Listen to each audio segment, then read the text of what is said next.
මල්ලි එන්න මූණ පොඩ්ඩක් දෙන්න. පින්නන්න. මොනවද කරේ කියලා. මට කියන්නේ obesity overweight නෙමෙයි.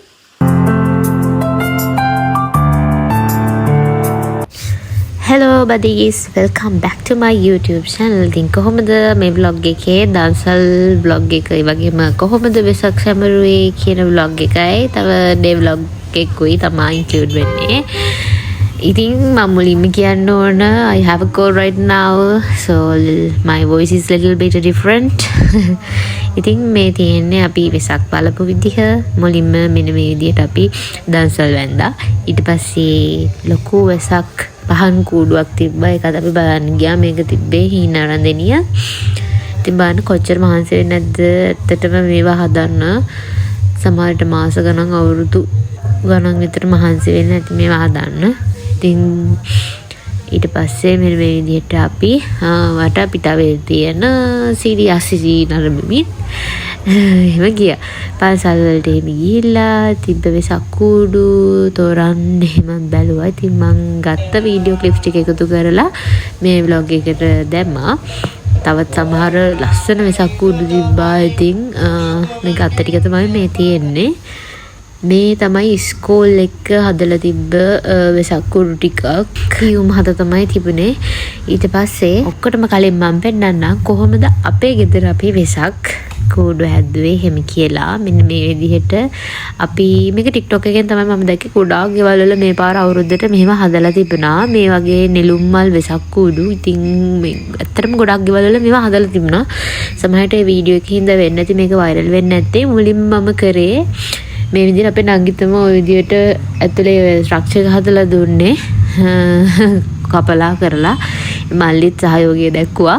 ඊට පස්සේ එක සමානව තියෙන කොළ ටිකක් අරගෙන සව්කොළ ටික අරගෙන ඒවා මේ එකින් එක ලං කරලා වගේ අර නවල වගේ හදාගෙන උඩින් ට්‍රේස් කරලා යටින් අලවන්න තමයි තියෙන්නේ එකින් එක. මේක ළඟ පරතරයක් තියලා අලවන එක හොඳයි. එතකොට ගොඩක් අර පෙනුමට ලස්සන තියෙනවා. මේක කාලයක් යද්දී පල්ලෙහාට නැවෙන්න බලන්න. එතකොට ඒ ගතිය නැති වෙන්න අපි කරගන්න දෙයක් තමයි ළඟ පරතරයකින් මේ ටික අලව ගන්න එක.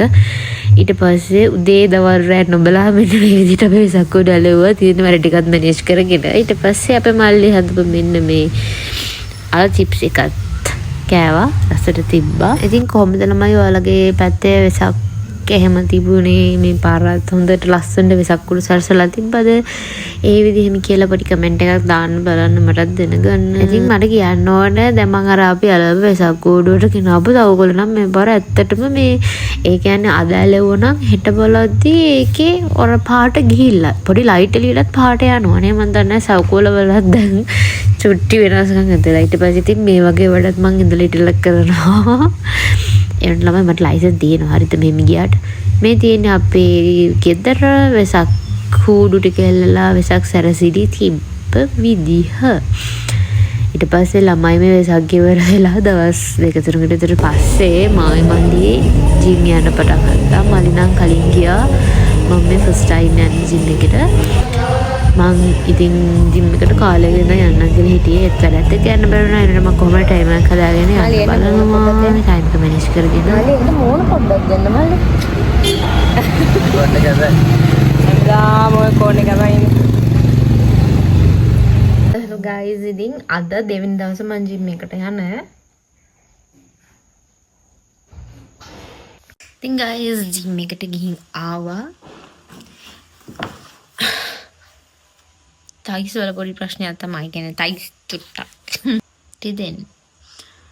ඔව් එම්ම මම ලොකුවට ඩයට් ප්ලෑන් එකක් කරන්නේ. මොකද මම කරන්නේ ඇබ්ස් වලටයි ලෙග්ස් වලටයි. මට මහත් වෙන්නවත් මර කෙට්ටු වෙන්නවත් එහෙම නෙවෙයි. ලොකු ඩයට් ප්ලෑන් කරන්නේ නැහැ. මම සාමාන්‍ය විදියට ඩේලි මං කන බොන විදියට කනවා. හැබැයි ලිමිට් කරනවා. extremely oily food, එතකොට sweets ඒ වගේ දේවල් අඩුම කරලා දානවා. ඉතින් ඒ වගේම මං තවත් ලොකු පුරුද්දක් පුරුදු වුණා. මම අර මුල්ම අර එලවස් කාලේ වගේ ඔය ඒතර කොරෝනා කාලේ මේ අර උණු වතුර බොන පුරුදුලා හිටියා උදේ පාන්දර. මේ ඊට පස්සේ ඒක ඇත්තටම හොඳයි උණු වතුර බොන එක. ඔයාගන්නේ ඔයාලට කියන්න මම දවල් 12ට උනත් කොච්චර රසදිපත් උණු වතුර බිව්වා. ඒකෙන් ඇත්තටම මම මහතයි ඉස්සර ගොඩක් මහතයි. ගොඩක් මහතයි කියන්නේ ඔබේසිටි ඕවර්වේට් නෙමෙයි. අර සුට්ටක් චබි ලුක් එක තිබ්බා. දැන් එනට පොඩ්ඩක් ෂේප්මන්ට් එකක් තියෙනවා අයියේ. ඉතින් ඒකයි මං කලින් වීඩියෝ එකකුත් මං කරා අපි ජිම් එකට යන්නේ මොකටද අපි ජිම් එකට යන්නේ අපේ ඇඟ පුම්බ ගන්න ෂේප් කරගන්න ෂේප් වෙනවා මම ලොකුවට පුම්බ ගන්න කරන්න හරි මොනවාට හරි එහෙම නෙමෙයි අපි හෙල්ත් එක ඉම්ප්‍රූව් කරගන්න. ඒ කියන්නේ අපි සාමාන්‍යයෙන් අපි ඔය කාලා බෙල ඉන්නවා කෙට්ටු කෙනෙක් කෙට්ටු කියන්නේ තමයි නිකන් normal කෙට්ටු ඉන්නවා කියන්නේ හැබැයි ඔයා හෙල්දි වෙන්න ඕනේ. ඒතර ඔයා හෙල්දි වෙන්න ඕන නම් ඊතරම එක්සර්සයිස් කරන්න. ඔයාට ගෙදරදී උඳන් එක්සර්සයිස් කරන්නත් පුළුවන්. මම ජිම් යන්නේ කියලා මේ කියන එකම නෙමෙයි මම කියන්නේ. මම ජිම් යනවා කියලා මම ඔයාලට ජිම් යන්නේ කියලා එක නෙමෙයි මම කියන්නේ. මම කියන්නේ ඔයාලට පොඩ්ඩක් ඒ සයිඩ් එකකින් ඔයාලගේ හෙල්ත් එක ගැන පොඩ්ඩක් හොල් බලන්න හිතලා බලන්න. මම එක පෝස්ට් එකක් දැක්කා සුපර්ස්ටාර් රංජන් රාමනායක ඉන්නේ. ඉතින් එයා බණ්ඩ එයාගේ වයස හැටියට දැන් එයාගේ එක පෝස්ට් එකක් ඒකේ තවත් නළුවෙක් එක්ක එයාව නිකන් කම්පෙයාර් කරලා වගේ තිබ්බේ ජිම් යන කෙනෙකුයි ජිම් යන්නේ නැති කෙනෙකුගේ වෙනස. ඒකට සාමාන්‍යයෙන් ජිම් යන ඒ දෙන්නම සේම් ඒජ් තමයි ඉන්නේ. ඒ වුණාට ජිම් යන රංජන රාමනායකගේ තියෙන ලුක් එක, අපියරන්ස් එක, බොඩි බිල්ඩ් එක ගත්තොත් එහෙම ගොඩක් යංගස්ට් කෙනෙක් වගේ. අන්න ඒකයි එයා ජිම් යන එක නැත්නම් එක්සර්සයිස් කරන එක හුඟක් වැදගත් වෙන්නේ. ඉතින් සාමාන්‍යයෙන් අපි ජිම් එකකට යන්නේ අපිට ගෙදර ඉඳන් එක්සර්සයිස් කරන්න බැරි නම් එතකොට එන්වයරන්මන්ට් එක නැත්නම් අනික ගෙදර ඉඳන් අපි කොච්චර මොටිවේට් වෙලා කරත් එක්ක එක දවසයි දෙකයි තුනයි එහෙම සමහර අයට ඉතින් සමහර අය නම් කැපවීමක් කරනවා. ඉතින් අන්න ඒ හේතුව හින්දා තමයි ජිම් එකකට යන්නේ. සමහරවිට අමතක වෙනවා. ඉතින් ඒවා හේතු හින්දා ජිම් එකට යන්නේ. ඒක ඇත්තටම මම හොඳයි කියලා තමයි කියන්නේ පුළුවන් අය. ඉතින් ඒක දැන් හොඳම උදාහරණයක් කියන්න හොස්පිටල් වල වැඩ කරන ડોක්ටර්ස්ලා. ඉතින් ડોක්ටර්ස්ලා තියෙනවා අපේ ජිම් එකට.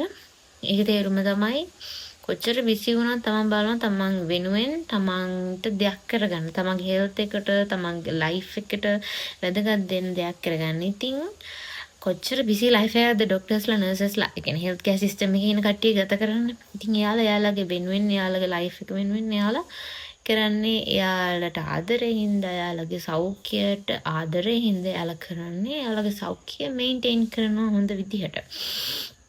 ඉතින් ඒක තමයි මම කියන්නේ. දැන් මං ගෙදර ඇවිල්ලා ඉන්නේ අපේ මල්ලිත් එක්ක තමයි මං ජිම් යන්නේ. ඒකේ හින්දා දැන් මට හෙට නම් යන්න වෙන්නේ නැහැ. හෙට යුනිවර්සිටි යන හින්දා. ඉතින් අපි බලමු මං දැන් මේක මට වෙසක් දවස් ටිකේ ගොඩ vlog එකක් කරගන්න බැරි වුණා. ඉතින් මම වෙසක් vlog එකයි මේක ඔක්කොම එකට ගේන්නේ කියලා තමයි බැලුවේ. ටයිම් එකත් එක්ක බලලා දැන් මම ගෙදර ඇවිල්ලා බිත්තරයක් බොයිල් කරන් කන්න තමයි හදන්නේ. හරි. ඉතින් ළමයි එදා හවස දැක්ක වියක් මම වීඩියෝ එකකට අරගත්තා මේව දාන්නකෝ. ඉතින් මම ඒක ඔයාලට පෙන්නන්න දැම්මා. මේ vlog එක මෙතනින් මම ඉවර කරන්නම්. ඒ හින්දා ඔයාලා සතුටින් පරිස්සමින් ඉන්න. ආයෙ ළඟට vlog එකක් එනකම් bye bye.